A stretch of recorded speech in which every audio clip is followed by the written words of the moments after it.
Hello बच्चे पटी, आज पढ़ेंगे हम क्लास 10th का जो है हिंदी बुक।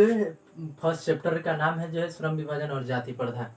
तो इसमें जो है हम लोग ऑब्जेक्टिव पढ़ चुके हैं, अब पढ़ेंगे सब्जेक्टिव।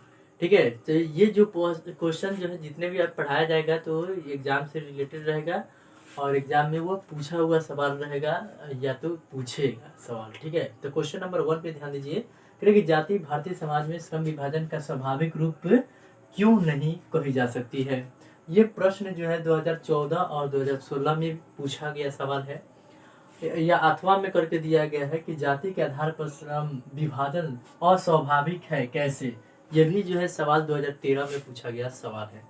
ठीक है, तो ये दोनों में से जो है कोई सवाल आएगा तो दोनों का उत्तर जो है एक ही होता है, तो इसको रिमेम्बर कर लेना है। यानी कि जाति के आधार पर जो है श्रम विभाजन अस्वाभाविक है। कैसे है अस्वाभाविक के, तो भारतीय समाज में जो ये भारतीय समाज जो है, हम लोग भारत देश में रहते हैं, यहाँ के समाज में जो है जाति प्रथा विभाजन का स्वाभाविक रूप नहीं है। यहाँ के विभाजन का स्वाभाविक रूप नहीं है। ठीक है, क्योंकि यह मनुष्य की जो है रुचि और क्षमता का त्याग नहीं कर सकते। मनुष्य की जो रुचि होती है और क्षमता जो होती है उसको जो है त्याग नहीं कर सकती है। क्यों नहीं कर सकती है? ठीक है, तो मनुष्य के प्रशिक्षण या उसकी जो निजी क्षमता पर विचार नहीं कर उसको जो है वंशानुगत पेशा में ही जीने मरने के लिए विवश कर दिया जाता है। यानी कि मनुष्य जो होता है उसके प्रशिक्षण यानी कि काम कार्य में जो है उसकी निजी जो है क्षमता या विचार में जो है विवश कर देता है कि आप ये जाति का है तो उसी जाति में रहिए, आप ये काम कर रहे हैं तो वही काम कीजिए। ठीक है, तो इसमें जो है भारतीय समाज में विवश करके रख दिया जाता है और उसको जो है वंशानुगत जो पेशा जो होता है उसी में ही जीने मरने के लिए विवश कर देता है, उसी में जिए मरिए। ले क्वेश्चन नंबर 2 पे ध्यान दीजिए।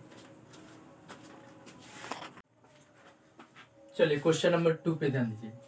कह रहे कि जातिवाद के जो है पक्ष में दिए गए तर्कों पर लेखक की प्रमुख आपत्तियां क्या है।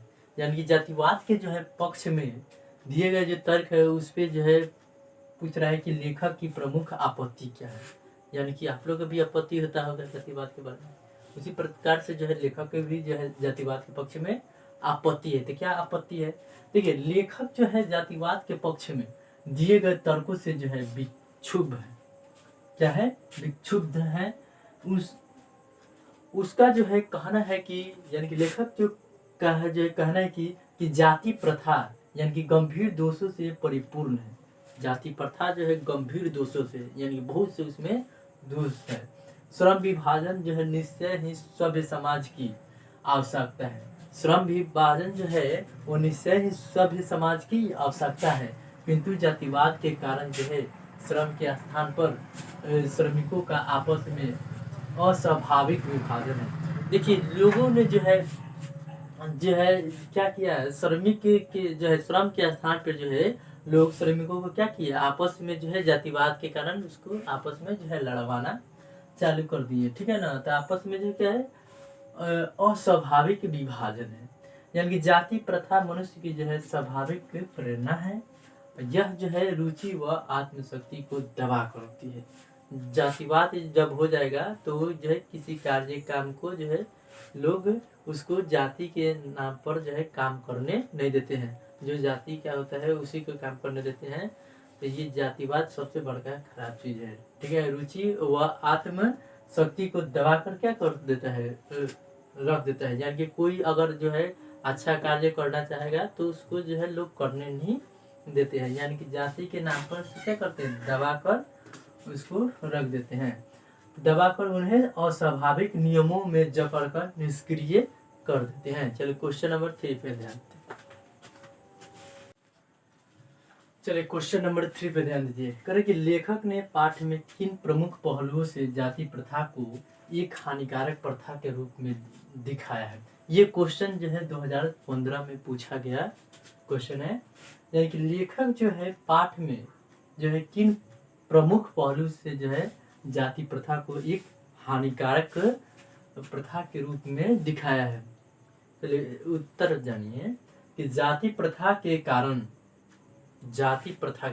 जो है श्रमिकों का अस्वाभाविक विभाजन हो गया। यानी कि श्रमिक के जो मेहनती जो है मजदूर है उसको किसके कारण जो है अस्वाभाविक विभाजन हो गया, जाति प्रथा के कारण हो गया। आपस में जो है ऊंच नीच की जो है भावना भी विद्यमान है, आपस में ऊंच नीच का भी भावना विद्यमान है। ये जो है दलित परिवार का है, ये जो है ऐसे है, मतलब जो है घटिया नज़र से जो है देखने लगा जातिवाद के कारण लोगों ने। और काम देना भी बंद कर दिया, ये छूट जाते हैं तो इसको काम नहीं दिया जाए, यानी कि जातिवाद सबसे ज़्यादा फैल गया।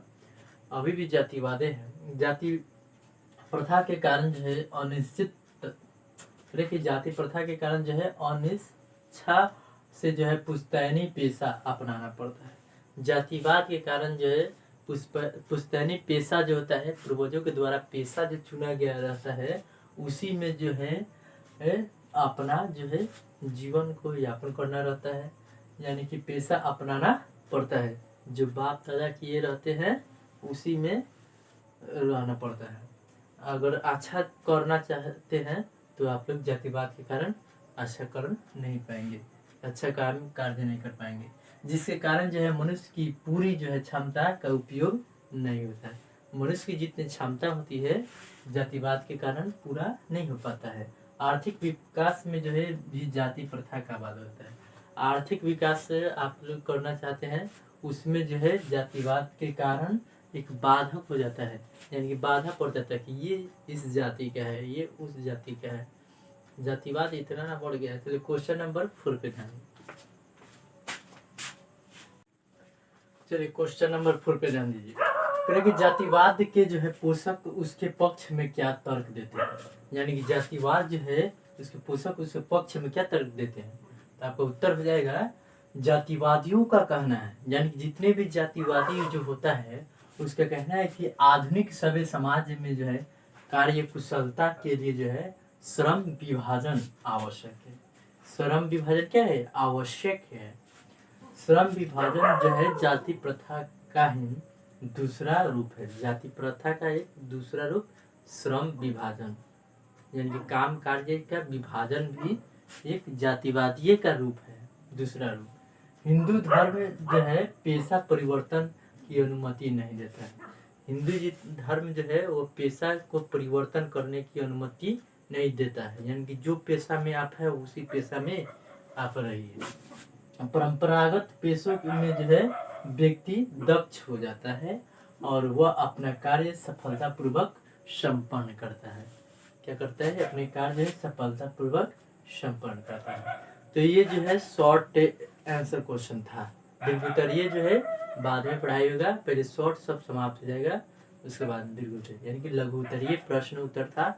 इतना ही जो है पढ़ाई गया है जितना अभी तक 1 से लेकर 4 तक फर्स्ट चैप्टर में, तो इतना ही आपका याद कर लेना है। आपका जो है एग्जाम में इतना ही क्वेश्चन है, इससे जो है ज़्यादा कहीं नहीं आएगा। ठीक है, चलिए आगे देखते हैं।